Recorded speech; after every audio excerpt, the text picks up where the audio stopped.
Bien, bonjour, je suis Cyril Herrera, professeur d'histoire-géographie. Le métier de professeur, c'est le métier de l'enseignement.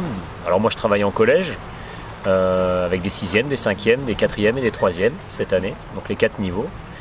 Et j'enseigne donc l'histoire, la géographie et l'éducation civique.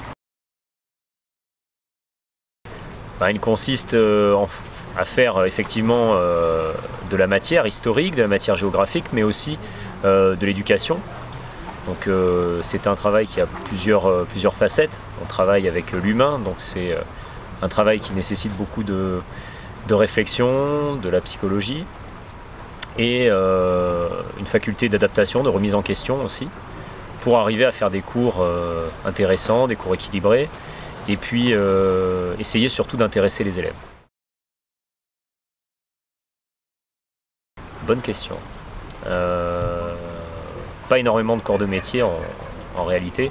On travaille avec les archives, on travaille avec les musées, avec les bibliothèques, avec les archéologues aussi, puisqu'on essaie au maximum de faire sortir les élèves sur le patrimoine local et puis aussi même un peu plus lointain. Donc voilà, toujours dans le domaine de la culture historique principalement. Alors ça dépend des enseignants. Il y a des enseignants qui collent vraiment au programme, qui veulent appliquer voilà, les directives on va dire, du ministère au plus près. Et puis il y a des enseignants qui se servent du programme plus comme une piste et qui vont explorer ensuite beaucoup d'autres choses, qui vont approfondir certains aspects.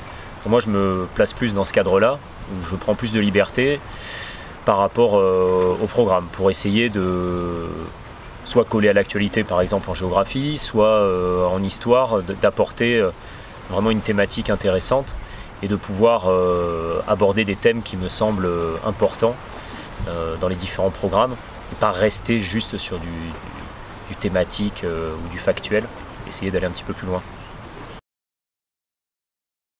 C'est un métier où on a beaucoup de liberté de fait puisqu'on est très peu contrôlé. Mais on se doit en tant que fonctionnaire quand même d'aborder les thèmes qui sont prévus, mais la façon de les aborder, le temps qu'on passe dessus, on a quand même beaucoup de liberté puisque les horaires qui nous sont donnés sont en fait des horaires qui sont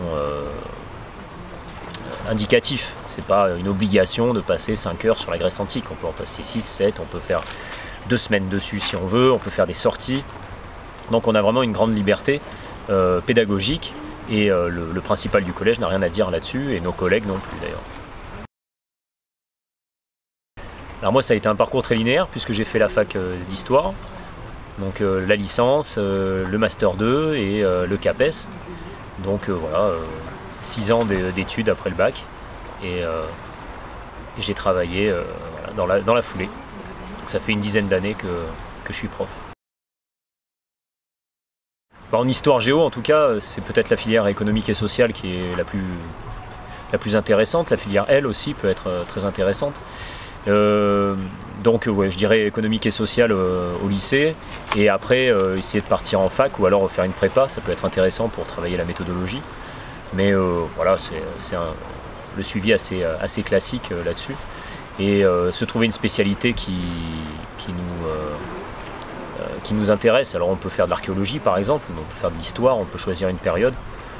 Donc je dirais que là, n'importe quelle période peut être utile. Ce qu'il ne faut pas laisser de côté, c'est la géographie. Il faut essayer de travailler un peu en géographie aussi à la fac et suivre voilà, des cours de géo ou des cours d'éco, ça peut être bien aussi. Je vais reprendre ce qu'on disait tout à l'heure. Je pense que ce qui est important, c'est de garder sa part de liberté, sa part de fantaisie dans les cours, parce que si on suit le programme, ça peut vite devenir très ennuyeux pour les élèves, pour l'enseignant, pour tout le monde, donc ça ne va pas apporter grand chose. Je pense qu'il faut garder vraiment une passion.